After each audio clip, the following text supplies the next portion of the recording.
Welcome back to the Friday the 13th Best Moments.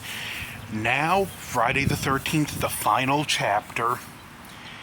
Great opening where we see the aftermath of part 4, and we skip to the coroners, where we're introduced to Axel, a guy who had to be related to the ambulance driver from Halloween 2. One of the earliest great moments when Axel puts Jason in the freezer and we see his breath indicating it's not over. He then goes on to kill Axel and the nurse. We get introduced to the rest of our characters. Tommy Jarvis, his mother and his sister Trish. We see a scene with our cast of victims driving to a house they rented, and they stop for a moment, and they're right by a cemetery with Pamela Voorhees' gravestone. Then there's a scene with a hitchhiker they don't pick up that Jason kills, which is another great scene. Now, I will comment now, the house, I've heard it commented, why are these kids renting this? How can they afford it? My guess is this house was something that was either long-term or short-term rental, and they rented it for a couple days. We also meet Rob, who's hunting Jason. His sister is Sandra from Friday the 13th Part 2.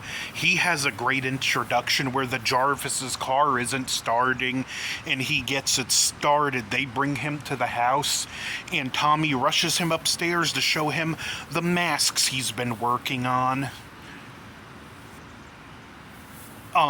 We find he claims he's hunting bears, although there is some skepticism. It's like our characters don't totally believe him. Other great moments throughout the night as Jason starts picking characters off one by one. There's the raft kill, which, fun fact, the actress in the raft, it was night, it was cold, and they weren't letting her warm up between takes.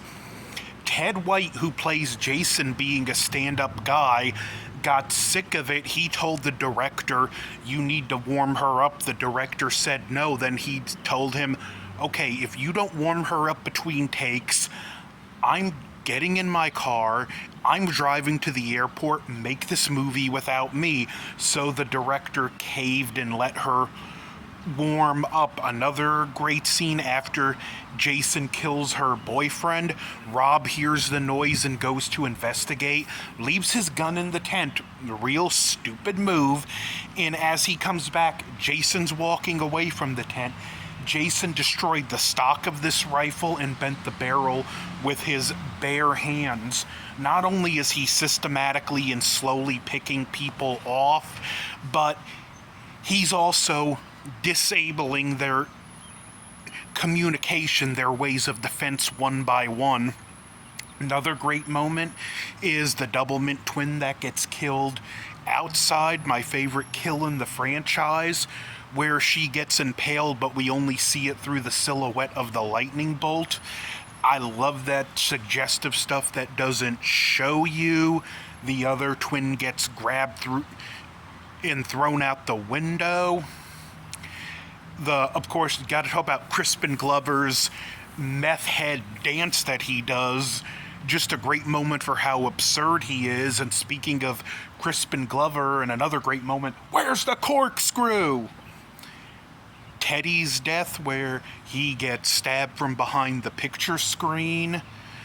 The other girl, I can't think of her name, she finds her boyfriend dead, runs out, goes to run out the back door to panic, only to have an axe flying through the door at her.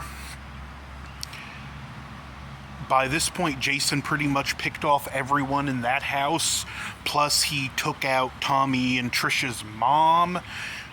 Another great moment is when Trish and Rob go to investigate the house, and Trish finds one of the bodies nailed to the wall. Rob gets grabbed by Jason in the basement, and this is actually a pretty disturbing moment where he's screaming for her to leave, yelling, "He's killing me," which says a lot about his character there, that he knows he's dead and he doesn't want someone to risk herself to try and save him. The stand in the Jarvis house is good, where Jason breaks through the window, grabs Tommy, another great moment. And fun fact, Ted White said that Corey Feldman was an aggravating, nasty kid to work with, and he loved scaring him during this movie. When he breaks through the window, he gets hit in the mask with a hammer a bit, and then has the claw end driven into his neck. They barricade themselves in Tommy's room. He has the computer thrown on his head. Trish runs out. Great moment seeing Tommy looking at the clippings and then shaving his hair to try and make himself look like Jason. Trish makes it back to the house, and when it looks like Jason's about to kill her, Tommy calls him. Great moment where Jason looks at Tommy and he's seeing himself as a boy. The moment where Trish grabs the machete and knocks his mask off, and we see Jason's deformed face. The best look for him yet, if not the best look of them all. Tommy grabbing the machete, hitting him in the face, and it sliding through his skull, through his eye socket, and splitting his skull. Then Tommy seeing the hand move and grabbing the machete and hitting Jason's body, screaming, "Die, die, die."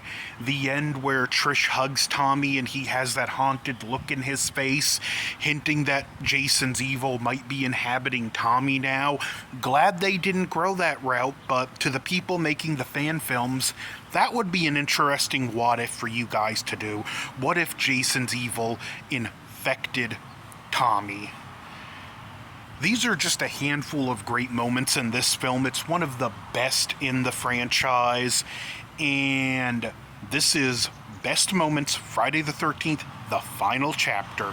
What are yours? Don't forget to like, share, comment, subscribe. And since it's still Friday the 13th, happy Friday the 13th.